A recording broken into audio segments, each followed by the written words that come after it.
Negotiable instrument act का, business law CA foundation act पढ़ रहे थे, नेगोशिएबल इंस्ट्रूमेंट एक्ट 1881, इसका चैप्टर नंबर 3 क्लास 1, क्या प्रेजेंटमेंट एंड डिसऑनर। ये क्या टॉपिक है? प्रेजेंटमेंट एंड डिसऑनर मतलब नाम से क्लियर है। प्रेजेंटमेंट किस लिए होती है? प्रेजेंटमेंट, किसी भी इंस्ट्रूमेंट की प्रेजेंटमेंट किस लिए होती है? हाँ जी, presentment for acceptance, presentment for sight, presentment for payment. कोई भी नेगोशिएबल इंस्ट्रूमेंट प्रेजेंट होता है, किस लिए होता है? Presentment for acceptance, present. हाँ जी, गुरलीन बताएंगी। प्रेजेंटमेंट फॉर एक्सेप्टेंस, प्रेजेंट करना है। किस चीज को प्रेजेंटमेंट होती है फॉर एक्सेप्टेंस? किस चीज की? किसकी? यस, बिल ऑफ एक्सचेंज की। क्योंकि बिल ऑफ एक्सचेंज को एक्सेप्ट करता है ना, एक्सेप्टेड बाय कौन? ड्रॉन कौन करता है बिल को? Bill. Bill drawn by, bill drawn कौन करता है? बिल ड्रॉन बाय ड्रॉर, यानी कौन? क्रेडिटर। और किसके पास भेजता है? एक्सेप्टेड बाय ड्रॉई, एक्सेप्ट करता है। और पेमेंट ड्रॉर खुद ले या पेई को पेमेंट दे, तो एक्सेप्टेंस की जरूरत होती है। यस। क्या अब चेक की और प्रोमिसी नोट में एक्सेप्टेंस होती है? No, no acceptance required. हाँ जी, कोई एक्सेप्टेंस होती है ना? हाँ, साइट, हाँ, पेमेंट की ड्यू डेट निकालने के लिए प्रेजेंटमेंट फॉर साइट होता है, पर उसे एक्सेप्टेंस नहीं बोलते, दिखाना है। ठीक है, ठीक है। लेकिन फॉरेन में चेक को मैंने बताया था मार्किंग होती है, बैंक मार्क कर देता है, हाँ पेमेंट के लिए गुड है। तो इंडिया में ऐसा कुछ नहीं, आपके अकाउंट में पैसे होने चाहिए ऑलवेज गुड, बैंक पैसा दे के रहेगा। पढ़ते हैं, प्रेजेंटमेंट फॉर एक्सेप्टेंस तो सिर्फ किसकी होती है? बिल की। प्रॉमिसी नोट तो मेकर लिखता है पैसा देने वाला, कोई एक्सेप्टेंस ऐसा कुछ नहीं होता। सही है, चलो। फिर अपन ने पढ़ा प्रेजेंटमेंट फॉर साइट। ये क्या चीज है? प्रेजेंट, हाँ जी, इधर प्रेजेंटमेंट फॉर साइट। क्या नेम है आपका? नेम भूल जाता, रीतिका। यस, बोलो प्रेजेंटमेंट फॉर साइट किस चीज की होती है? हाँ हाँ, साइट नया नहीं है वर्ड, मानवी सुना नहीं क्या कभी? जब आपने बिल ऑफ एक्सचेंज का चैप्टर न्यूमेरिकल पढ़ा था तब भी ये वर्ड आता है, और पिछले चैप्टर्स में मैं कई बार मैच्योरिटी वाले में भी बता चुका हूं, चैप्टर 1 में पढ़ो आप। ऐसे तो अगर एक एक वर्ड ही नहीं याद रहा तो पूरे पूरे चैप्टर कैसे याद रहेंगे? साफ हो जाएंगे ऐसे तो। पढ़ो। हाँ जी नमन, क्या होता है ये वर्ड साइट?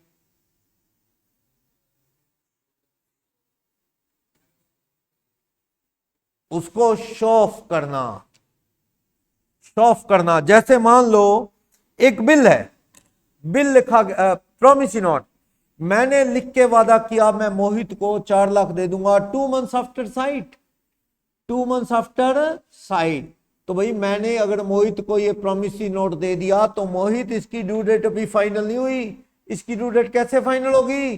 तुम मुझे दिखाओ वापस। ये एग्जांपल नहीं दिया था वो चौंक वाला, अगले चौंक, कभी अगले चौंक, कभी अगले चौंक, कभी कोई पैलेस, कभी कोई पैलेस। कोशिश कर लो, अगर वो ना मिले ना तो समझ लेना डिसऑनर टू एक्सेप्ट, वो इसको पे करना नहीं चाहता, ये प्रोमिसी नोट बेकार, क्योंकि इसकी ड्यू डेट ही नहीं फाइनल हो पा रही। तो presentment for site promisee note की क्या मतलब है? प्रोमिसी नोट की प्रेजेंटमेंट फॉर साइट का तो बड़ा जबरदस्त मीनिंग है। प्रोमिसी नोट की ड्यू डेट फाइनल नहीं जब तक नहीं दिखाओगे।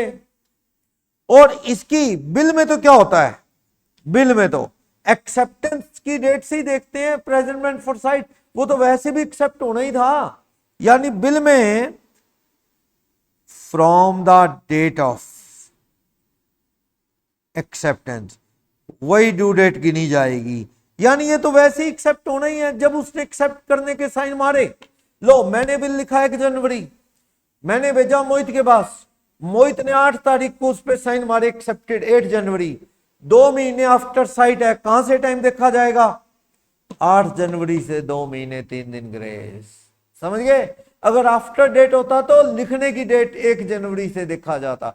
तो बिल तो एक दिन एक्सेप्ट होना ही है, बिना एक्सेप्टेंस उसका कोई मीनिंग नहीं। तो जब एक्सेप्ट होगा तब से ड्यू डेट देख लेंगे। समझ आई बात। जबकि प्रोमिसी नोट तो एक्सेप्ट होता ही नहीं, वो तो मैंने लिख के, मैं Sumit promise to pay to Ankit ₹4,00,000 2 months after date, बस दे दो इसे।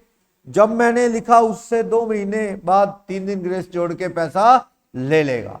लेकिन अगर मैंने लिखा मैं Sumit promise to pay to Ankit ₹1,00,000 2 months after sight, ऐसे प्रोमिसी नोट में अंकित को मुझे ये वापस से दिखाना पड़ेगा, सर देख लो अच्छे से, ताकि उसकी क्या डेट फाइनल हो, ड्यू डेट। बिल में तो चक्कर नहीं, बिल में तो ठीक है 2-4 दिन का ही फर्क पड़ता है। मान लो मैंने बिल लिखा है 1 जनवरी को, आप वही साइन मार रहा है, एक्सेप्ट कर रहा है 8 जनवरी को, बस साइट वाले में 8 जनवरी से गैप देख लेंगे, आफ्टर डेट वाले में 1 जनवरी से। लेकिन प्रोमिसी नोट में तो गैप कहां से दिखाना है ही नहीं। पर अगर आफ्टर साइट लिखा तो उल्टा सामने वाले को, मेकर को दिखाना है, शो ऑफ करना है, ताकि उसकी ड्यू डेट फाइनल हो सके। लास्ट चैप्टर में मैच्योरिटी वाला टॉपिक था ना, मैच्योरिटी वाला, सही है। चेक में ऐसा कुछ होता है, नहीं नहीं नहीं, चेक तो हमेशा ही पेबल ऑन डिमांड है, आफ्टर डेट आफ्टर साइट कुछ भी नहीं। हमेशा क्या होता है, पेबल ऑन डिमांड, जब चाहे मांग लो। लेकिन इसका लेट करने का एक तरीका चेक में भी होता है, क्या आप अभी नहीं मांग सकते, वेट करना पड़ेगा। हाँ जी बताइए। चेक में भी ऐसा हो सकता है कि आपको चेक आज मिला, आप पैसे आज नहीं ले सकते, क्यों होता है कभी कभी ऐसा। 1 मिनट, क्या चाहिए,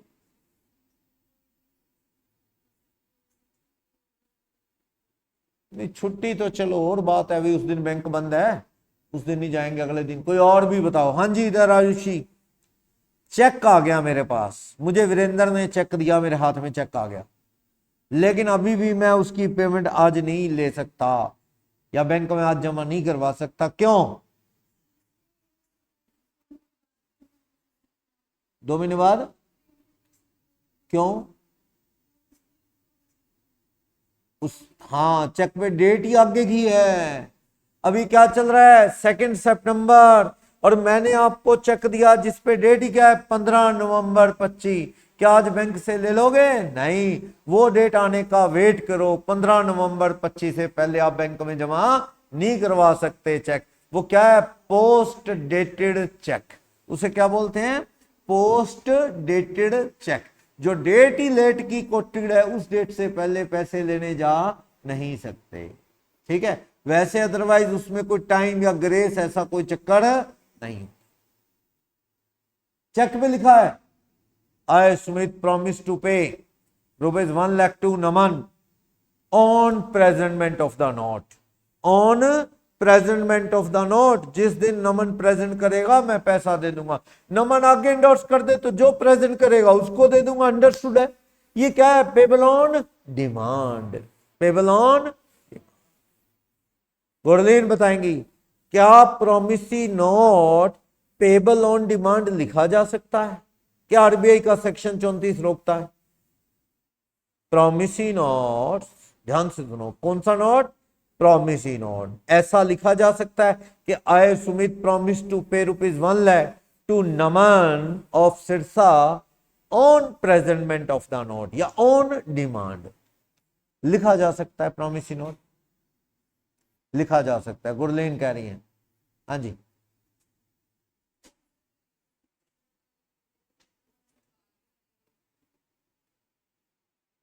लिखा जा सकता है ना, लिखा जा सकता। हाँ, बेरर के साथ ऑन डिमांड नहीं लिखा जा सकता, क्या? नो, प्रॉमिसी नोट तो बेरर ही नहीं लिखा जा सकता। जो आप बात कर रहे हो वो बिल है। बिल दोनों एक साथ नहीं हो सकता। Payable to bearer, on demand, दोनों चीजें बिल में एक साथ नहीं। प्रॉमिसी नोट तो पेबल टू बेरर ही नहीं लिखा जा सकता, बाकी चीजें छोड़ो। Currency note section 34 of the RBI act कहता है भाई ये फीचर तो किस में होता है? हमारे करेंसी नोट में या बैंक के चेक में। ये बिल प्रॉमिसी नोट आपसी मामला है, ये payable to bearer on demand bill नहीं हो सकता। Payable to bearer promissory note हो ही नहीं सकता, ऑन डिमांड हो तो हो, नाम लिखना पड़ेगा प्रॉमिसी नोट में।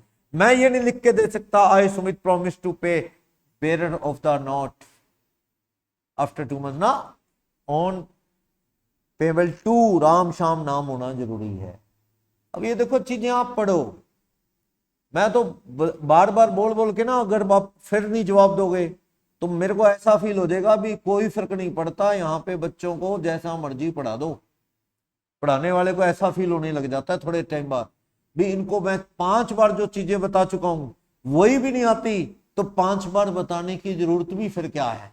फिर तो चले चलो मीटर खींचो, ऐसे हो जाएगा। क्योंकि पढ़ना पड़ेगा आपको, रिप्लाई करने पड़ेंगे पेपर में तो ही लिख पाओगे, वरना पेपर में नहीं लिख पाओगे। मैं वही चीज तीसरी बार पूछता हूँ, तीसरी बार वही बच्चे नहीं बता पाते। कोई चीज 4 बार बता चुका हूं, ये वाली चीज कितनी बार बता चुका हूं, नेगोशिएबल खत्म होने को आ गया, लेकिन बच्चे फिर रिप्लाई नहीं कर रहे। लेकिन इसका मतलब वो घर जाके बुक्स नहीं खोलते, बुक नहीं खोलते, नहीं उठ के आ जाते हैं। ऐसे नहीं होगा सीए कोर्स, बता रहा हूं, ऐसे बिल्कुल नहीं होगा, और ऐसे होना भी नहीं चाहिए। डिजर्व नहीं करते ऐसे बच्चे सीए बनना।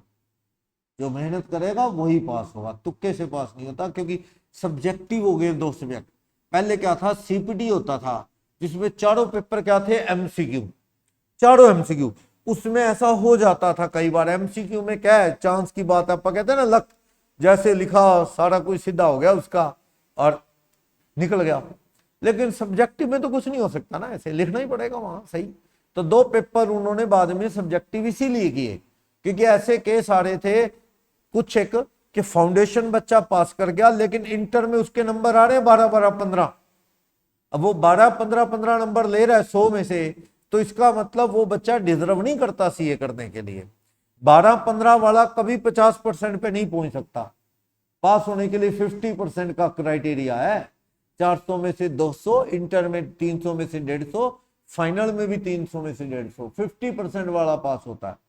तो वो फिर कहते हैं भी ऐसा क्यों हुआ, क्योंकि हमारी सीपीटी जो था उसमें ऐसा हो जाता था कई बार, बच्चा टिक करे जा रहा है। एक बच्चे ने तो मुझे बताया उसका नाम भी बाय चांस सुमित गोयल है, अभी मेडिकल की शॉप करता है सिरसा में, अभी भी मुझे पार्क में घूमता फिरता मिलता है। मेरे पास बीकॉम पढ़ता था वो, उसके और दोस्त भी पढ़ते थे, तो उसने भी सीए का दोस्तों के साथ पेपर दे दिया, दोस्त दे रहे थे, उन्होंने तो पढ़ के दिया, उसने वही ABCD जहां मन आया लगा दिया। उसके आईसीआई की बुक्स का पैकेट आया था घर में, वो भी नहीं खोला उसने, पढ़ता नहीं था वो, बस वो मन भी नहीं था सीए करने का, बस कर लिया ज्वाइन, टिक करे गया, किस्मत ने साथ दिया, पास हो गया। पर उसने आगे इंटर ज्वाइन नहीं की उसने। मैंने पूछा भी अब तेरी किस्मत है भी, चल कोई नहीं आगे पढ़ ले, अब इंटर कर ले। जब हो ही गया नहीं करता, क्या मेरे से होगी नहीं, क्या यहाँ भी मेरे तुक्के लगे, पढ़ा नहीं, डिजर्व नहीं करता वो, कहता मैं। तो उसे लगा भी पढ़ के ही होएगा, अब सब्जेक्टिव पेपर है। तो एमसीक्यू में कभी कभी ऐसा हो जाता है, लेकिन सब्जेक्टिव में नहीं होता ये सब कुछ। सब्जेक्टिव में तो आपको लिखना है, राइटिंग, तो टाइम लगता है उसमें, ये चीज। अब क्या था, यूजीसी नेट का एक पेपर होता है, यूनिवर्सिटी ग्रांट कमीशन का नेशनल एजुकेशन टेस्ट। वो बहुत अच्छे लेवल का टेस्ट माना जाता है अगर लेक्चरशिप में आना है पोस्ट ग्रेजुएशन के बाद, जैसे आप एमकॉम, एमए, उसके बाद। तो मैंने ये टेस्ट दिया था बड़े साल पहले, एमकॉम की थी मैंने सीए के साथ साथ, सीए चलती रही साथ में, तो मैंने पेपर दिया, मेरा पहली बार में क्लियर हो गया। उस जमाने में पूरे शहर में, तो अब भी नहीं, आप ढूंढो शहर में जो कॉमर्स वाले पढ़ा रहे हैं उनमें से किसका यूजीसी नेट क्वालिफाइड है, बताना फिर मेरे को भी आके किसका है। ये कोचिंग वोचिंग वाले खुले बैठे नहीं है। और ये उस जमाने में क्लियर हुआ था, सब्जेक्टिव था, जब मैंने पेपर दिया था सब्जेक्टिव था, 10 सब्जेक्ट थे उसमें, 10 सब्जेक्ट का पेपर होता सब्जेक्टिव। 3.5 घंटे का पेपर लिखो। लिखना थोड़ा मेहनत वाला काम है, लिखना बड़े बड़े क्वेश्चन लिखने होते थे 20-20 नंबर के, 3.5 घंटे 4 घंटे दिया करते थे वो।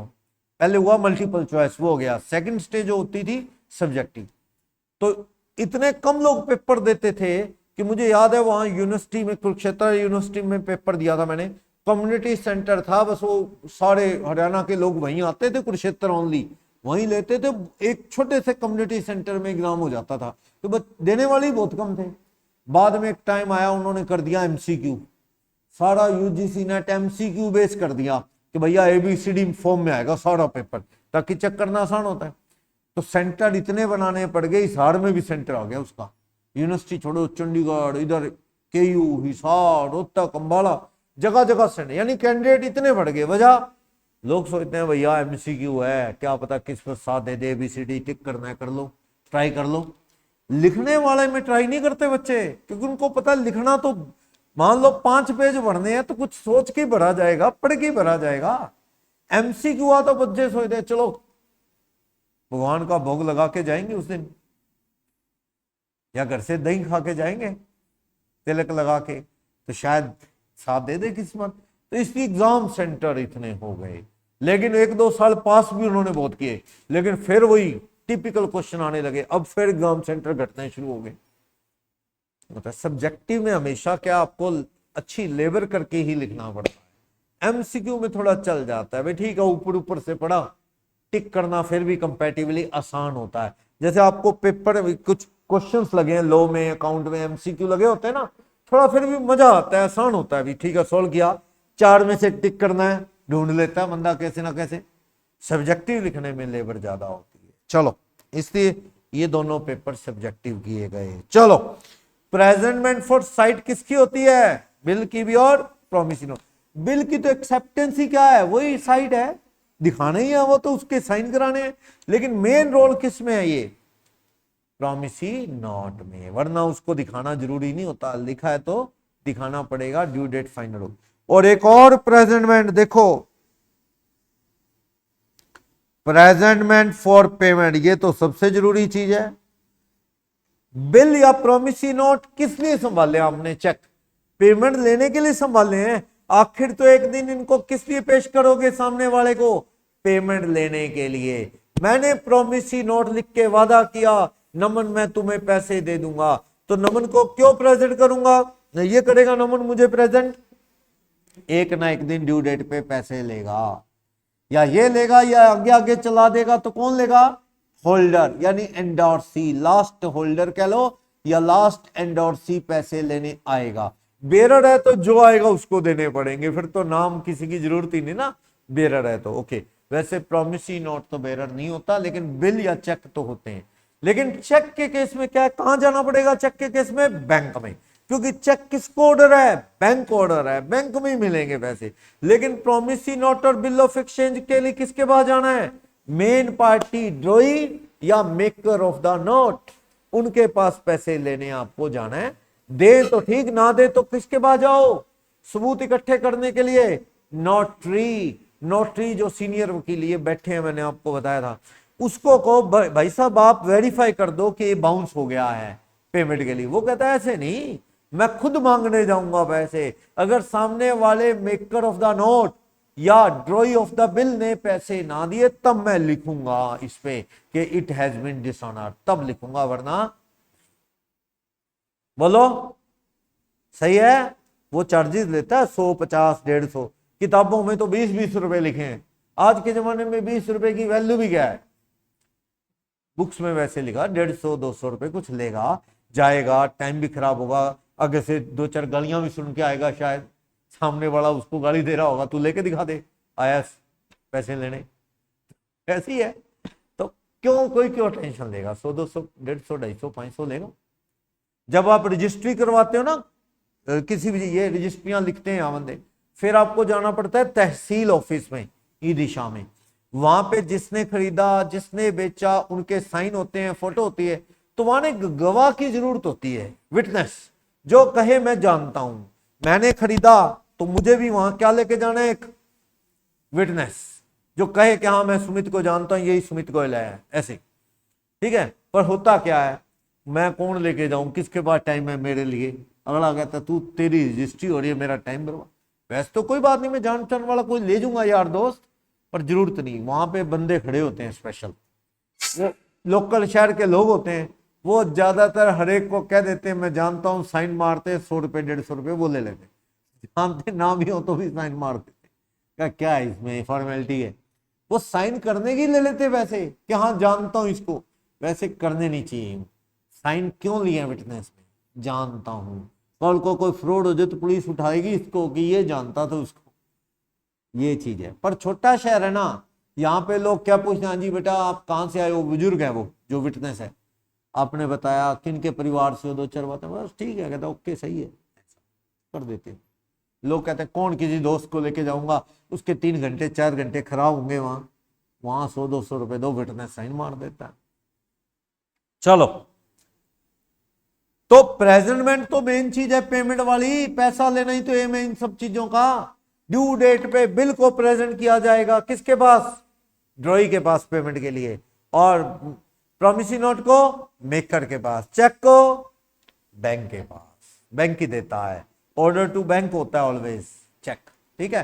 पेमेंट के लिए प्रेजेंट किया जाएगा। सुनो, मैंने वीरेंद्र पे एक बिल लिखा, सुनना ध्यान से, वीरेंद्र पे बिल लिखा, मैं कौन हूं, सुमित, मैंने पैसे लेने वीरेंद्र से, सामान बेचा है, मैंने वीरेंद्र की तरफ से बिल लिखा, लिखने वाला कौन, क्रेडिटर सुमित, डेटर किस पे, वीरेंद्र पे, क्या लिख रहा हूं, I Virendra resident of Sirsa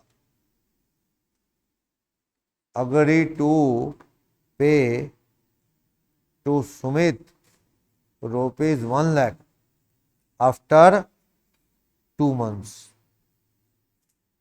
मैंने वीरेंद्र की तरफ से लिखा, पहले तो ड्रॉर की तरफ से मैंने साइन मारे, ड्रॉर कौन है, सुमित, मैं साइन मारूंगा, टिकट लगे होंगे इस पे, स्टैंप वीरेंद्र के पास भेजूंगा एक्सेप्टेंस के लिए, ये एक्सेप्ट करेगा, साइन मारेगा, तो इसकी वैल्यू बहुत होगी कागज के टुकड़े की, ठीक है। लेकिन इसकी ड्यू डेट क्या है, लिखा कब गया ये, 1 जनवरी 25 को। ड्यू डेट क्या बनती है इसकी बोलो, या थोड़ा 1 जुलाई 25 को, 3 महीने कर देता हूं, 1 जुलाई से 1 अगस्त, 1 सितंबर, 1 अक्टूबर, 3 दिन ग्रेस, 4 अक्टूबर ड्यू डेट बनती है इसकी। ड्यू डेट 1 जुलाई से 1 अगस्त, 1 सितंबर, 1 अक्टूबर, 3 दिन ग्रेस, 4 अक्टूबर ड्यू डेट। ड्यू डेट बनती है 4 अक्टूबर 25।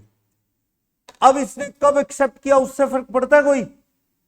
अब मैं कहूं वीरेंद्र ने एक्सेप्ट किया ये 15 जुलाई को या 15 अगस्त को, कोई फर्क नहीं पड़ता, क्योंकि आफ्टर साइट वाला होता तो फर्क पड़ता एक्सेप्टेंस की डेट से, या आफ्टर डेट तो लिखने की डेट से देखा जाता है, समझे। पर अगर वीरेंद्र से एक्सेप्ट करवा लूं तो ये कागज दमदार होगा, इसने एक्सेप्ट कर लिया, हाँ दे दूंगा। अब सुनना ध्यान से, मैंने अपने घर बैठे ही, अपनी दुकान पे बैठे वीरेंद्र पे बिल लिखा, 3 महीने बाद आफ्टर डेट दे दूंगा सुमित को पेमेंट, ठीक है। मैंने ये एंडोर्स करना चाहा जितेंद्र को, बिना इससे एक्सेप्ट करवाए, अब इसके साइन नहीं मरवाए, मैंने लिखा कागज वीरेंद्र पे, 3 महीने आफ्टर डेट दे दूंगा। मैंने 10 जुलाई को जितेंद्र को कहा, जितेंद्र 10 जुलाई को तुम क्या वीरेंद्र से पैसे ले लोगे, ये बिल ले लो।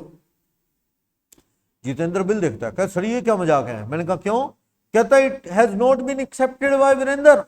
सर ये तो दमदार चीज ही नहीं है, क्योंकि इसने तो अपनी लाइबिलिटी मानी नहीं, एक्सेप्ट करवाई नहीं सर आपने, पहले एक्सेप्ट तो करवा लो वीरेंद्र से, तो ही जाके इसकी वैलिडिटी 4 अक्टूबर बनेगी। मैंने कहा तेरे को शक है क्या वीरेंद्र पे कोई, या मुझ पे। वीरेंद्र नहीं देगा तो मैं बैठा हूं, मैं जिम्मेवार, बाकी वीरेंद्र का तुझे पता ही है। कहता हाँ सर ये बात तो ठीक है, ना मिलेंगे तो आप हो, बाकी वीरेंद्र की रेपुटेशन इतनी है, पैसे ही दे देगा, लाख रुपए का क्या है, करोड़ों का बिजनेस कर रहा है। ऐसी गुडविल के दम पे बिना एक्सेप्टेंस भी बिल आगे आगे चल जाते हैं, बता रहा हूं, गलत नहीं है इसमें कुछ भी। जितेंद्र ने ले लिया ऐसी बिल, फिर जितेंद्र ने आगे एंडोर्स कर दिया जशन को, जशन कहता हाँ कोई दिक्कत नहीं, सुमित सर ने बिल लिखा है, वीरेंद्र ने एक्सेप्ट किया है, पेमेंट नहीं देंगे, ऐसा होगा ही नहीं, ऐसे विश्वास है, बिल ले लेता है। ठीक है, यूं चल रहा है, किसी को फर्क नहीं पड़ता। मोहित के पास पड़ा है, मोहित कहते यार पहले एक्सेप्ट करवा ही लें यार, थोड़ा टेंशन सी बनी हुई है, कहीं 4 अक्टूबर को वीरेंद्र कहे मेरे को तो पता ही नहीं तुम बिल लिखे बैठे हो, मेरे पास तो इंतजाम ही नहीं। जितेंद्र, मोहित समझदार है, वो एक्सेप्टेंस के लिए भेज देता है वीरेंद्र को, वीरेंद्र एक्सेप्ट कर लेता है, तो उसके बाद अब थोड़ा सा पक्का काम हो जाता है, मोहित खुश है। पर वैसे जरूरत नहीं है, मोहित ने भी यूं रख के बैठ गया, एक्सेप्ट करवाए नहीं वीरेंद्र से, और मोहित ने किसको दे दिया, नमन को। अब ड्यू डेट पे 4 अक्टूबर को क्या हुआ, 4 अक्टूबर को सीधा जाता है नमन किसके पास, वीरेंद्र के पास, कहता है एक्सेप्ट एंड पेड, दोनों काम एक साथ। वीरेंद्र को दिखाता है, वीरेंद्र जी ये सुमित ने आप पे बिल लिखा था, आपसे लेने होंगे पैसे, ये बिल लिखा था, ये घूम के एंडोर्स होके मेरे पास आ गया, लो इसे एक्सेप्ट करो और पे करो, दोनों काम एक साथ। वीरेंद्र हक्का हक्का, अच्छा यार मेरे को बता तो देते यार, मैं पैसे का इंतजाम करके तो रखता, बता तो देते, मान लिया मैंने पैसे देने, कोई दिक्कत नहीं है वैसे, पर यार पहले पता तो बंदे को यार 4 अक्टूबर को पैसे देने हैं, तुम सीधे ही लेने आ गए। नमन कहता है क्या फर्क पड़ता है यार आपको, आपका बहुत माल है, दे दो पैसे। वीरेंद्र कहता है चलो ले, कोई दिक्कत नहीं। लेकिन अगर वीरेंद्र ना कर दे पैसा देने से, क्या भागो यहां से, कोई पैसे नहीं, पता ही नहीं मेरे को, बिल लिखे फिरते यार, मेरे ऊपर आगे आगे चला रहे हो, मैं नहीं देता पैसे, मेरे पास है नहीं। अब वीरेंद्र पे पता है कौन सा केस होएगा, पैसे ना देने का नहीं, डिसऑनर टू एक्सेप्ट वाला। अगले ने कभी एक्सेप्ट किया इससे पहले, पेमेंट लेने का हक है आपके पास नहीं, आप उस पे केस चलाना, डिसऑनर टू एक्सेप्ट, सर ये एक्सेप्ट नहीं करना चाहता बिल, मतलब ये पैसे देना नहीं चाहता, बल्कि बिल बाउंस होने का एक्शन नहीं, क्योंकि बिल तो बंदे ने कभी एक्सेप्ट किया ही नहीं था कि बिल बाउंस होने का एक्शन लो। चलिए, यानी छोटा केस है, पैसे तो मांगो आप अपने, लेकिन बिल बाउंस होने का केस नहीं, ये डिसऑनर टू पे नहीं है, ये डिसऑनर टू एक्सेप्ट है। बाकी वीरेंद्र की मर्जी, अभी एक्सेप्ट करे ओके, साइन एंड पे कर दे, कागज का टुकड़ा रख ले। जैसे होता ना एंगेजमेंट और शादी एक ही दिन होते हुए देखी होगी आपने, कईयों ने वो प्रॉपर एंगेजमेंट पार्टी नहीं रखी, शादी वाले दिन ही घंटा पहले ही पैलेस में क्या है, एंगेजमेंट रिंग एक्सचेंज करवा दी, लड़का लड़की कहते एंगेजमेंट हो जाए, और आधे घंटे बाद क्या है, वरमाला एक्सचेंज करवा दी, शादी करवा दी। ऐसे होता है, क्योंकि ना वो अब एक स्टूडेंट कहता है जी जरूरत भी क्या थी एंगेजमेंट की, सीधा ही शादी कर देते। वो कुछ ना रिचुअल है, कोई सिस्टम बने होते हैं जैसे, तो वो तो पूरे करने ही पड़ते हैं ना, तो वो पूरे कर लेते हैं वो एक ही दिन। वैसा ही हो गया ये कुछ मैरिज एंगेजमेंट एक दिन वाली बात, क्या एक्सेप्ट भी तभी और पेमेंट भी तभी। दिक्कत पता है इसमें कब होती, अगर ये आफ्टर साइट होता, आफ्टर 3 months आफ्टर क्या होता, 3 months आफ्टर, भैया एक्सेप्टेंस के बिना ड्यू डेट नहीं, ये बिल में क्या लिखा है 3 months आफ्टर साइट, मैंने लिख दिया ये 3 months आफ्टर साइट, कब लिखा 1 जुलाई, जितेंद्र को दे दिया, रेपुटेशन अच्छी है वीरेंद्र की, वरना मेरे से तो मांग ही सकता है, जितेंद्र ने ऐसे ही ले लिया, आगे आगे चलता रहा। मोहित के पास आया, तब तक आ चुका था अगस्त मिड, मोहित ने देखा ये क्या, कहता आज ही सवेरे क्लास लगाई थी आफ्टर साइट, ये क्या, इसकी तो एक्सेप्टेंस ही नहीं है वीरेंद्र की अभी तक, इसकी तो ड्यू डेट ही नहीं फाइनल, अभी 1 जुलाई से मत गिनना 3 महीने, एक्सेप्टेंस से गिने जाने, एक्सेप्टेंस अभी वीरेंद्र की हुई नहीं। फटाफट मोहित गया एक्सेप्ट करवाने वीरेंद्र के पास, वीरेंद्र कहता मेरे पास तो पैसे ही नहीं है। मोहित कहता मांगे किसने, भैया मैं तो ड्यू डेट फाइनल करवाने आया हूं, तुम साइन मारो। वीरेंद्र ने साइन मारे, मान लो वीरेंद्र ने साइन मारे 16 अगस्त 25 को, क्या एक्सेप्टेड लिखे, वीरेंद्र साइन मारे, अब ड्यू डेट फाइनल होगी इसकी, कौन सी, 16 अगस्त से 3 महीने, 16 सितंबर, 16 अक्टूबर, 16 नवंबर, 3 दिन ग्रेस, 19 नवंबर ड्यू डेट फाइनल होगी, समझे। तो आफ्टर साइट वर्ड बड़ा खतरनाक है, धोखा हो जाता है, तो आपको ये वर्ड ध्यान से याद रखना है कि आफ्टर साइट का ये मतलब है, समझ गए। मैं इसलिए लिख रहा हूं, कभी किसी क्वेश्चन में ऐसा आ जाए तो आप घबरा जाओ, बिना एक्सेप्टेंस के कैसे जा रहा है, जा सकता है, लेकिन रेपुटेशन अच्छी है तो। क्लियर, बोलो कोई डाउट? ठीक है, तो यही कह रहा है प्रेजेंटमेंट एंड डिसऑनर। इसके अंदर प्रेजेंटमेंट किस लिए होती है मैंने बता दिया। प्रेजेंटमेंट नेगोशिएबल इंस्ट्रूमेंट में दूसरे को लायबल ठहराने के लिए, ड्रॉअर को, मेकर को, या चेक के अंदर भी ड्रॉअर को। वैसे चेक तो बैंक को ही प्रेजेंट होना है, बेरर है तो काउंटर पे, ड्रॉई बैंक के काउंटर पे। और अगर वो ऑर्डर है क्रॉस, फिर तो आपको अपने बैंक में जमा कराना है, वो बैंक अपने सिस्टम से क्लियर करवा के लाएगा, ड्रॉई बैंक से, अपने सिस्टम से। ठीक है, तो बिल ऑफ एक्सचेंज को किस लिए प्रेजेंट करते हैं? बिल ऑफ एक्सचेंज को किस लिए प्रेजेंट करते हैं, ये पूछ रहा है। एक्सेप्टेंस के लिए। प्रॉमिसरी नोट एक्सेप्ट नहीं होता, उसे किस लिए प्रेजेंट करते हैं? बिल ऑफ एक्सचेंज की एक्सेप्टेंस और साइड एक ही बात है, सेम। लेकिन प्रॉमिसरी नोट को एक्सेप्टेंस तो करवानी नहीं, साइट वाला वर्ड है लिखा है तो पेश करना पड़ेगा। और नेगोशिएबल इंस्ट्रूमेंट कोई सा भी हो, चाहे चेक को, बिल हो, सब, कोई चेक हो, कोई बिल हो, कोई नोट हो, ये क्या करने पड़ते हैं? Presentment for payment. पेमेंट ही ना लोगे तो फिर तैयारी किस लिए किया है? Presentment for payment. क्लियर? बाकी आपकी मर्जी है। सामने वाले ने आपको एक बिल आया आपके पास घूम फिर के, मान लो आपके पास आपका एक दोस्त है जिसकी फाइनेंशियल हालत थोड़ी खराब है, उसका 50,000 का बिल आया।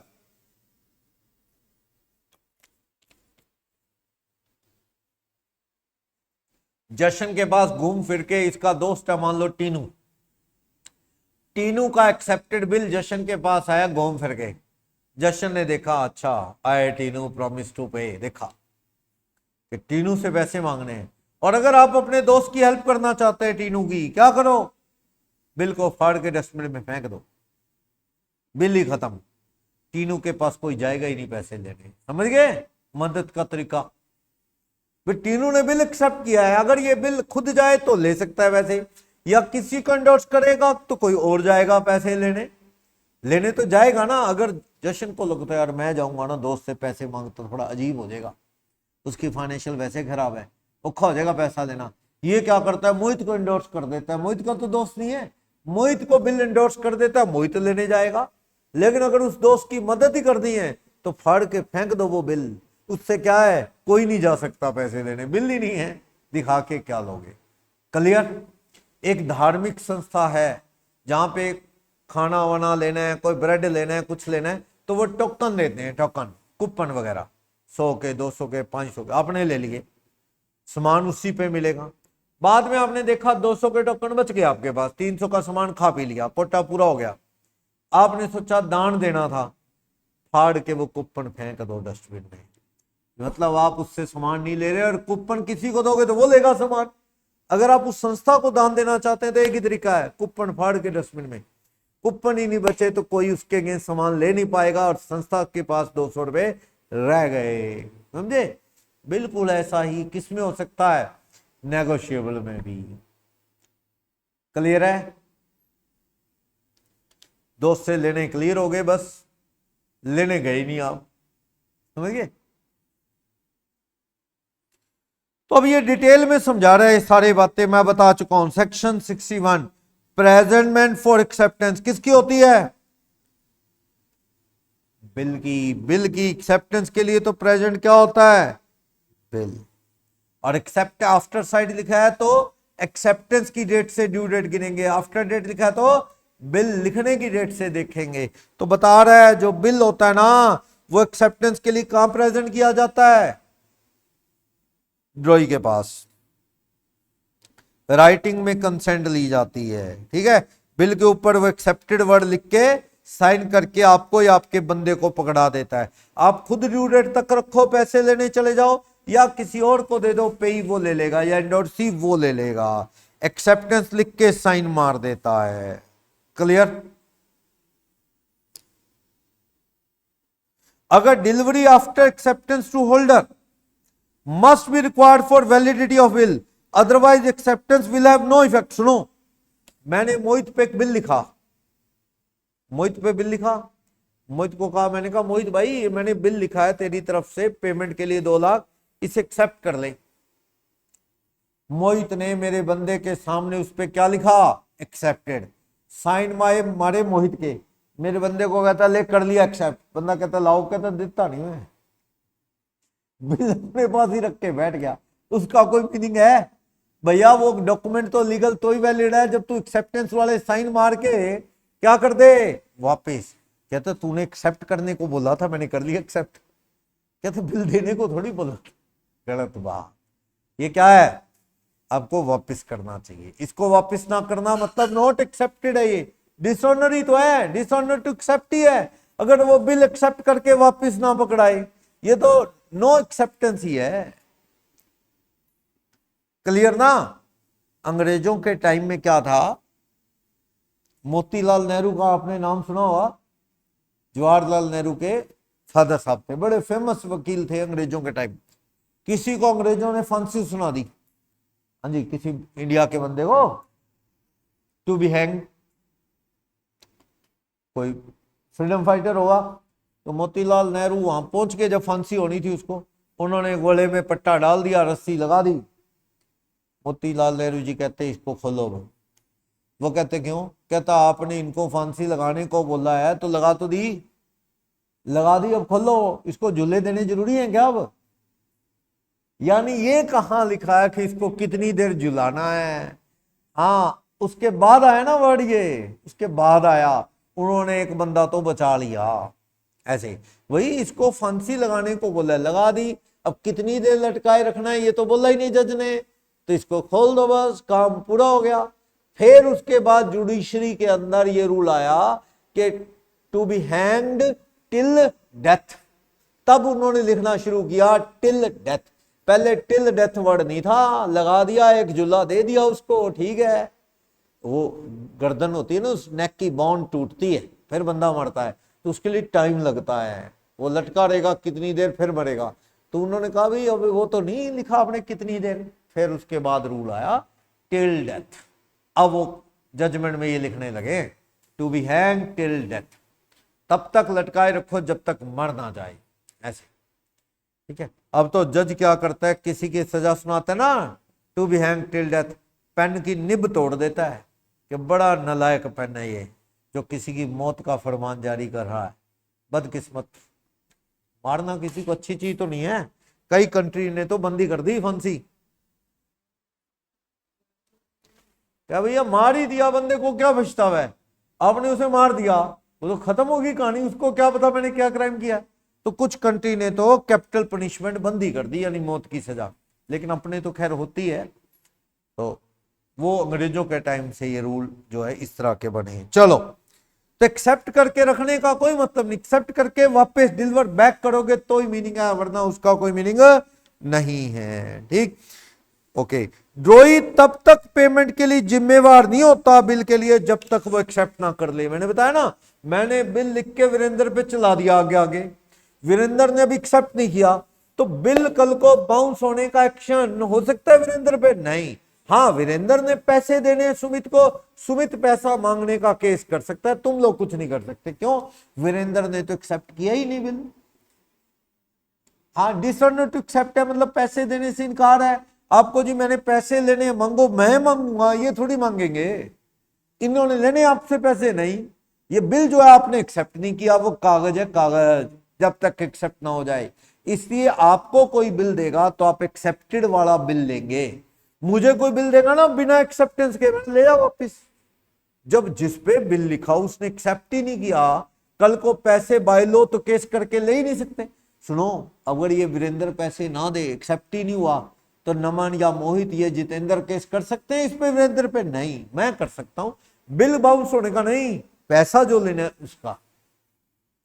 क्लियर? इसलिए अच्छा बिल वही है जो पहले क्या करवा लिया जाए, एक्सेप्ट, तो ही उसकी लीगल वैल्यू है, वरना उसकी कोई लीगल वैलिडिटी खास नहीं है। एक्सेप्टेंस के लिए प्रेजेंट नहीं होते कौन से नोट? प्रॉमिसरी नोट और चेक। एक्सेप्टेंस के लिए प्रेजेंट कब करना चाहिए? बिजनेस आवर में। किसी बंदे को रात को जाके तंग करो, भैया खोल गेट, मैं आया हूं एक्सेप्टेंस करवाने ना। एक्सेप्टेंस बंदे के पास जाना चाहिए बिजनेस आवर में। जैसे सिरसा में बिजनेस आवर कितने से कितने हैं? सुबह 8-9 बजे से लेके 8-9 हार्डली 10, यही है। रात 2 बजे तो सही नहीं है ना ये जी। Place of presentment for acceptance, हाँ जी, कहां प्रेजेंट करोगे एक्सेप्टेंस के लिए बोलो? मैंने वीरेंद्र के ऊपर बिल लिखा, मैं खुद जाऊंगा एक्सेप्ट करवाने, मेरा स्टाफ जाएगा, या मैंने आगे चला दिया जितेंद्र, जशन, मोहित जाना चाहता है एक्सेप्टेंस के लिए, कहां जाए? वीरेंद्र का घर, वीरेंद्र की दुकान, या जहां वीरेंद्र अवेलेबल है और क्या, वहां चल देंगे। वैसे तो लोग कहता है तुम वीरेंद्र की दुकान पे जाओ, बिजनेस प्लेस पे, उसके घर में जाओ, ना मिले तो समझो वो एक्सेप्ट करना नहीं चाहता, समझो वो एक्सेप्ट करना नहीं चाहता। वैसे मुझे पता लगा भी यार वो OHM में गया हुआ है, मैं भी जाने वाला हूँ OHM, वहीं मिलके वहीं एक्सेप्ट करवा लेंगे, तो कोई दिक्कत नहीं, करवा लो, जहां मिलता है वहां एक्सेप्ट करवा लो। लेकिन थोड़ा सा यह है कि आप कहां उसको ढूंढते फिरेंगे, आप उसकी दुकान, उसके घर, या उसके गोडाउन पे जाओ जहां वो नॉर्मली होता है, अगर मिल जाए तो ठीक, वरना डिसऑनर टू एक्सेप्ट ही मानो, वो एक्सेप्ट नहीं करना चाहता। तो बिल प्रेजेंट करना एक्सेप्टेंस के लिए, कहां प्रेजेंट करो? जो बात हुई है उसमें लिखी है कि हाँ सुभाष चौक पे एक्सेप्ट करूंगा ऐसा कुछ, तो ठीक है, वरना जहां वो मिल जाए, नॉर्मली उसका घर या उसका प्लेस ऑफ बिजनेस, तो वहां पे, या जहां वो अवेलेबल है वहां पे प्रेजेंट कर सकते हो, वहां पे जहां पे वेयर ही इज अवेलेबल। पूरी कोशिश की, वो कहीं नहीं मिला, ना घर ना दुकान, कहीं और भी नहीं मिला, तो बस धक्के ना खाओ, डिसऑनर टू क्या है? एक्सेप्ट। कई बार तो बाय पोस्ट भी भेज दिया जाता है, बाय पोस्ट बिल भेज दो, वो एक्सेप्ट करके बाय पोस्ट वापस भेज देगा, लेकिन ये टाइम कंज्यूमिंग प्रोसेस है बाय पोस्ट वाली, बंदे के हाथ भेजना सही है। प्रेजेंटमेंट फॉर साइट किसकी होती है? बिल की भी और प्रॉमिसिंग नोट। बिल की तो एक्सेप्टेंस की डेट ही साइट की डेट है, वहां से ड्यू डेट फाइनल हो जाएगी। मेन तो रोल किसका है? Presentment for site, promising note, उसकी ड्यू डेट उसको वापस से मेकर को दिखाने के बाद फाइनल होगी, उसका रोल है मेन। चेक में तो कुछ चक्कर ही नहीं है ऐसा। चलो, तो बता रहा है प्रोमिसी नोट के केस में मेकर खुद चाहता है कि भी मुझे दिखाया जाए। वो क्यों चाहता है ऐसा? वो इसलिए चाहता है ताकि मुझे तो पता हो पेमेंट कब देनी है। समझ गए? मैंने दृष्टि को एक प्रोमिसी नोट दिया 1 सितंबर को आज, उसमें लिखा है आई सुमित प्रॉमिस टू पे ₹1 लाख टू दृष्टि 1 मंथ आफ्टर साइट। 1 सितंबर का है। अब मैंने सोचा दृष्टि को जब लेने हुए पैसे, जब उसको ड्यू डेट उस हिसाब से मुझे दिखा देगी। 15 सितंबर आ गया, दृष्टि ने 15 सितंबर को मुझे शो किया वो प्रॉमिस नोट, तो मेरी पेमेंट की ड्यू डेट क्या आएगी? 15 सितंबर से 1 महीना, 15 अक्टूबर, 3 दिन ग्रेस, 18 अक्टूबर आएगी। यानी मैं चाहता हूं मुझे जब पेमेंट देनी है वो मुझे पता तो पहले, यानी आप मुझे शो करना। क्या पता आप आज पेमेंट ही ना लेना चाहते तो आज शो नहीं करोगे, जब शो करोगे उसके सही 1 महीने बाद मैं पेमेंट दे दूंगा, क्योंकि उसमें 1 महीने का टाइम लिखा हुआ है। तो मुझे शो करो, तभी मेरी ड्यू डेट फाइनल होगी पेमेंट की। आफ्टर साइड में मैच्योरिटी फिक्स उसके अकॉर्डिंग होगी। ठीक है? जो प्रोमिसी नोट में टाइम है ही नहीं, I promise to pay to Naman ₹1 lakh on demand, उसमें कोई टाइम डिसाइड होना है क्या? कोई नहीं, उसमें तो जब मांगो तो मांग लो पैसे, उसमें साइट वाला कोई चक्कर नहीं, क्योंकि वो तो है ही इंस्ट्रूमेंट क्या? ऑन डिमांड, जब मांगो पैसे मिलेंगे। ऑन डिमांड तो हो सकता है प्रोमिसी नोट, यस, हाँ ऑन डिमांड हो सकता है, बेरर नहीं हो सकता, यस। कहता अगर प्रोमिसी नोट आफ्टर साइट वाला है तो भैया मेकर को प्रेजेंट दिखाना है वो वापस, वरना फाइनल नहीं होगी पेमेंट की ड्यू डेट। कब दिखाना है? बिजनेस डे और बिजनेस आवर। संडे वनडे ना दिखाओ, दिवाली के दिन नहीं, अगला अवेलेबल ही नहीं है, तो वर्किंग डेज में दिखाओ, बिजनेस आवर में दिखाओ। अगर मेकर ढूंढे भी नहीं मिल रहा तो इसे क्या मान लो? Dishonour to accept. भैया वो नहीं मिलना चाहता, उसकी ड्यू डेट फाइनल नहीं करवाना चाहता, डिसऑनर टू एक्सेप्ट। अगर मान लो मैंने दिया जितेंद्र को बिल, चलो ऐसा भी हो सकता है ये एक्सेप्टेड है या एक्सेप्ट करवाना है, मान लो बिना एक्सेप्टेड वाला दे दिया, बिल लिखा वीरेंद्र पे, दे दिया जशन को या जितेंद्र को, जितेंद्र से जशन। आपने ना इनको टाइम और दे दिया या टाइम और अलाउ कर दिया, मेरे से पूछे बिना, या इसको क्या करो, एक्सेप्ट तो करवा लो यार, ड्यू डेट तो ही फाइनल होगी, आप जा ही नहीं रहे। ऐसे करते करते ही 2 साल निकाल दिए, तो वो इंस्ट्रूमेंट क्या हो गया, बेकार, और मैं ड्यूटी से क्या हो जाऊंगा, आजाद।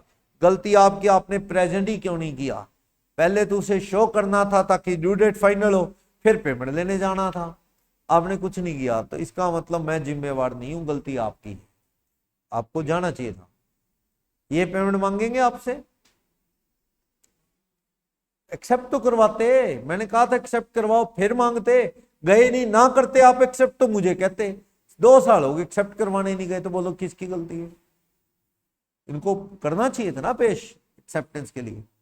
और हाँ, ऑलरेडी एक्सेप्टेड वाले को पेमेंट के लिए प्रेजेंट करना चाहिए, कब, ड्यू डेट पे। मान लो एक बिल की ड्यू डेट है या प्रोमिसरी नोट की 4 अप्रैल, ये लोगों के पास वो बिल या प्रोमिसरी नोट है, 4 अप्रैल ड्यू डेट है, दिसंबर में जा रहे हैं पैसे लेने, गलत बात, बंदे की हालत खराब हो, शहर छोड़ जाए, एक्सपायर हो जाए, कुछ हो जाए, तो भैया ड्रॉर कहता है मैं क्या करूं, गलती आपकी, आपको टाइम पे प्रेजेंट करना चाहिए था।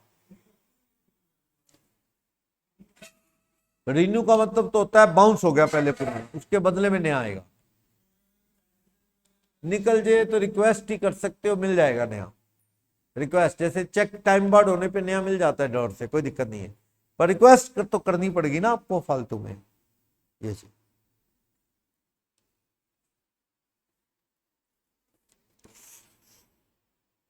ये देखो, एक प्रोमिसरी नोट किसी ने किसी को दे दिया, आफ्टर साइड वाला है, तो जो होल्डर है ना वो प्रेजेंटमेंट कर दे साइड के लिए, ताकि उसकी ड्यू डेट क्या हो जाए, फाइनल। मैंने बिना एक्सेप्ट की आगे आगे चला दिया, तो जिसके पास भी है वो दिखा दे आके मेकर को, वरना उसकी ड्यू डेट फाइनल नहीं होगी।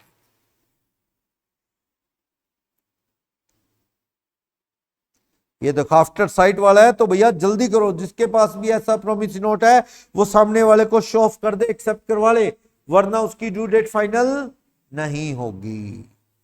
हाँ सुनो, अगर जशन एक्सेप्ट करवाने गया किसके पास, वीरेंद्र के पास, 48 आवर से ज्यादा टाइम नहीं देना वीरेंद्र को एक्सेप्ट के लिए, सोचने के लिए। मान लो 10 दिन का टाइम दे दिया, जशन ने सोच ले आराम से, फिर एक्सेप्ट कर ले, गलत बात, तुमने रूल के अगेंस्ट काम किया है। 2 दिन बहुत होते हैं सोचने के लिए, 48 आवर में वीरेंद्र एक्सेप्ट कर ले उसे तो ठीक है, ना करे तो डिसऑनर टू एक्सेप्ट ही समझो। 48 आवर से ज्यादा टाइम नहीं दिया जाता, सेक्शन 63 कहता है। तो सामने वाला टाइम कितना देगा, 48 hour. Presentment for payment section 64 बताया ना, ड्यू डेट पे पैसा लेने जाओ, चेक ऑन डिमांड होता है जब भी लेने जाओ, पर एक्सेप्शन पोस्ट डेटेड ना हो। पैसा लेने जाओ, bill, cheque, promissory note, respective holder due date पे पैसा लेने जाएगा। होल्डर का एक और टाइप था, हाँ जी गुरलीन बताएंगी, एक है सिंपल होल्डर, एक और होल्डर भी होता था, पिछले चैप्टर में बताया था। हाँ जी तनवीर, एक तो सिंपल होल्डर जिसकी ओनरशिप अच्छी हो, गुड फेथ में वैल्यू के बदले में लिया हो, उसको होल्डर को क्या बोलते हैं, holder in due course, HDD। Holder in due course का मतलब जिसकी ओनरशिप अच्छी है, जिसने गुड फेथ में वैल्यू के बदले में इंस्ट्रूमेंट लिया है, वो होता है होल्डर इन ड्यू कोर्स। चलो, पेमेंट के लिए प्रेजेंट किसके पास करना है आपको, प्राइमरी पार्टी कौन है, मेकर, या बिल के केस में कौन, ड्रॉई, और चेक के केस में बैंक, उनको प्रेजेंट करना होता है। वैसे एक बात है, ज्यादातर बाउंस होने के केस में आप सीधा भी केस कर सकते हो, पर आप अपनी बिल्कुल इमीडिएट पार्टी पे केस ज्यादा करते हो, बताया था ना। बाउंस हो गया, अगर पैसे नहीं दे रहा वीरेंद्र, तो नमन सीधा ड्रॉई पे केस करना चाहे कर सकता है वीरेंद्र पे, यस, पर अक्सर नमन अपनी पिछली पार्टी मोहित को ब्लेम करता है, ले भैया बाउंस हो गया, तू पैसे दे। अगला कहता है मैंने बंदों से लड़ाई मोल क्यों लूं, बताया हुआ है, ये बताया हुआ अच्छे से, नहीं याद तो कोई इलाज भी नहीं है, बताया हुआ है। प्रेजेंटमेंट फॉर पेमेंट, होल्डर करेगा प्रेजेंटमेंट, उसका एजेंट जा सकता है, हाँ पेमेंट लेनी है, मेरे पास बिल पड़ा है, मैं जाऊं क्या, मान लो बॉम्बे के आदमी ने बिल दिया है, बॉम्बे जाऊं, टाइम बड़ा चाहिए, मैंने अपना स्टाफ भेज दिया एजेंट बना के, तो वो जा सकता है, प्रेजेंट कर सकता है, यस, पेमेंट लेके आ सकता है। अगर कोई मर गया है, जिसके पास बिल पड़ा है, होल्डर मर गया है, तो पैसे लेने बिल के कौन जाएगा? उसका ऑफिशियल असाइनी या उसका legal representative. To whom payment should be made, payment किसको देनी है? प्रोमिसी नोट में प्रोमिसी को, पेई को। बिल के केस में ड्रॉर और पेई को या लास्ट होल्डर को। चेक के केस में भी पेई को। पेमेंट उनको होगी जिनका नाम है। आर फॉर प्रेजेंटमेंट बता दिया, बिजनेस आर में प्रेजेंट किया करो, ये नहीं कि रात को या सुबह 4 बजे चले जाओ। टाइम फॉर प्रेजेंटमेंट, चेक के केस में तो प्रेजेंटमेंट कब करनी है? बैंकिंग आवर में। आप शाम को 5:30 बजे बैंक में जाके कहें लो जी चेक है, वो कहते हैं जी आज तो बैंक बंद हो गया। आप कहते हैं जी सिरसा में बिजनेस आवर तो रात 8 बजे तक है। नहीं भाई, बैंकों के नहीं होते, आम दुकानों के होते हैं 8 बजे 7 बजे। बैंकों का तो बिजनेस आवर 4-5 बजे तक ही होता है, बस पब्लिक डीलिंग, उसके बाद जाने का कोई फायदा नहीं है। नेगोशिएबल में, डिमांड वाले में तो जब मर्जी चल जाओ पैसा लोगे, और टाइम वाले में उस टाइम के अंदर ग्रेस डेज जोड़ के फिर पैसा लेने जाओगे ड्यू डेट पे। इंस्टॉलमेंट में सुनो, एक केस सुनना। अंकित ने मुझे लिख के एक प्रोमिसी नोट दिया कि I will pay to Sumit or order ₹1 lakh per month for next 6 months, lakh रुपए महीना दूंगा on first day of each month, हर महीने की 1 तारीख को लाख लाख दूंगा अगले 6 महीने तक। तो इसमें इंस्टॉलमेंट लिखी गई हैं, एक प्रोमिसी नोट है। इसमें मैं पता क्या करूंगा? हर महीने की 1 तारीख को जाया करूंगा, लाख रुपए लूंगा, उस पर मार्क कर दिया जाएगा ये वाली पेमेंट पे होगी, बाकी पेमेंट बाकी है। फिर अगले महीने जाऊंगा, लाख रुपए दूंगा, लिख दिया जाएगा ये वाली पेमेंट आ गई, 4 किस्तें बाकी हैं, ऐसे। तो इंस्टॉलमेंट में भी यूं लिखा जा सकता है, चलता कम है पर रोक नहीं है, लो में लिखा जा सकता है। समझ गए?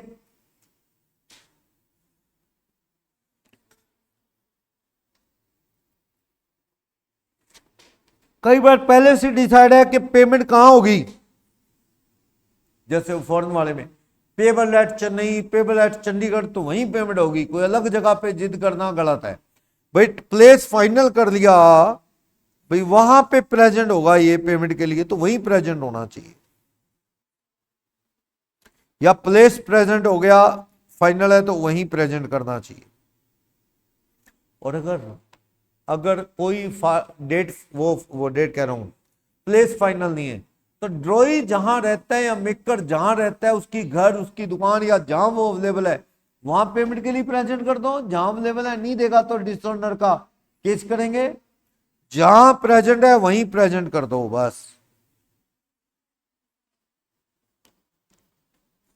पता ही नहीं मेकर का कोई अड्डा ठिकाना नहीं, वही बात है, जहां अवेलेबल है वहीं प्रेजेंट कर दो, जहां ढूंढ के वो मिलता है वहां। एक रेडी वाले ने बिल एक्सेप्ट कर लिया, ड्यू डेट पे रेडी वाला तो घूम रहा है भाई जगह जगह, पक्का ठिकाना नहीं है, जहां मिलता है वहां प्रेजेंट कर दो बस। ढूंढ लो, मोहल्ले में, शहर में ढूंढ लो, कहीं मिल जाएगा, दे देंगे।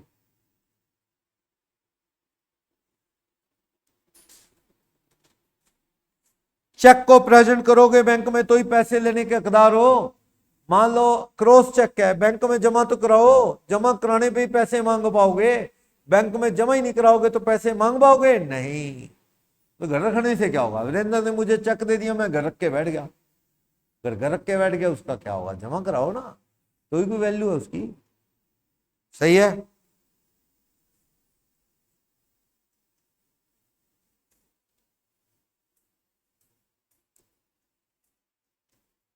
बहुत है, कल देखते हैं आगे, ज्यादा ही है। देखो सिलेबस है, कोई टॉपिक